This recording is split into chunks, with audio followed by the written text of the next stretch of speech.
Today, I'm going to teach you how to do a 5-minute testimony. I remember when I was at Geneva College, the Lord really impressed upon my heart to share my testimony with a gentleman who had just started coming.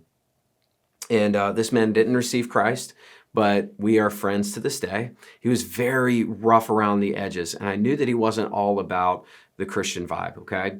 But I put myself in his shoes. And one of the most important things to sharing your testimony with somebody is this word empathy.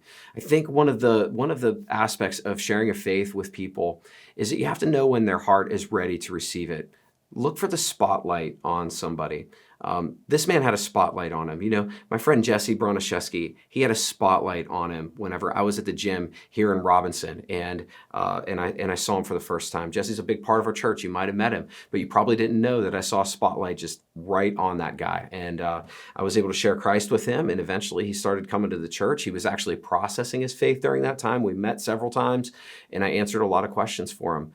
Look for that spotlight. Empathy is really big. So when I shared my testimony with him, it was interesting that earlier I had come up with a way of giving a 5-minute testimony. At the end of that testimony, he didn't receive Christ, but he looked at me and he called me Kicker. That was my nickname. He said, "Kicker," he said, "I just thought you were," and he actually was like deep South, so I'm not going to do his impression here, but he said, "I just thought you were some, privileged white kid who never had any issues in his life." He said, "Thanks for sharing that with me." And I know that he walked away impacted. I'm going to say this later on, but I'm going to say it one more time. See, the purpose of you sharing your testimony, sharing Christ, it would be wonderful if every person came to Christ, but that's not always the case. I think we have to understand that everyone is a link in the chain. You might be a link in the chain. You might not be the last link that leads them to Jesus, but you're along that chain. You're somewhere in there, and you are a link in the chain. So be a link in the chain. This is how I break my testimony down into 5 minutes. I'm going to give you 3 aspects of it. I'm going to give you examples along the way. So we'll do 3 aspects and then we'll back up. So the first area is brokenness. The second one is hope. And the third is restoration. If you remember that, you'll be able to remember what your testimony should be. And you have a couple lines in there, okay? So brokenness. Now realize everyone's broken. We've gone through the discipleship pathway. You understand that we were all born into sin. All of us were broken beyond repair. I read something recently where it was saying that most men have a very loud inward critic, and we are our own worst enemy when that inward critic is so loud. But most men struggle with that inward voice of criticism. Most people I've met in life realize that they're broken. Most people who pretend like they're not broken are simply pretending like they're not broken. They are broken. But brokenness, we can relate with somebody's brokenness. And so I remember the day when my bed was spinning, when I tried everything the world gave and offered, and it still wasn't enough. And I remember feeling there has to be more to life than this. I was hopeless. And that's what I'd say. I was hopeless. Then I remember, and to talk about hope, the second part of it is hope. I remember I went to Geneva College, and when I went to Geneva, I didn't even know it was a Christian school. I'm trying to relate with them. I didn't even know it was a Christian school. The Bible's a logo. Somehow I missed it. But as I went to that college, my football coach was speaking out of the book of Matthew, and it was interesting because I remember there has to be more to life than this. And now he's reading out of the book of Matthew and telling me there's more to life than this.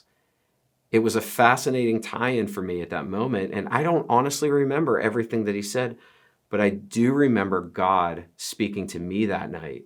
And he shared the words, "I'll still have you." And to me, that was hope, because I thought I was so broken that I was broken beyond repair.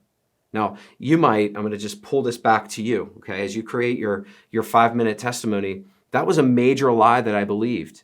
You might have other lies that you believed. So I remember feeling broken. I remember feeling alone. I remember feeling misunderstood.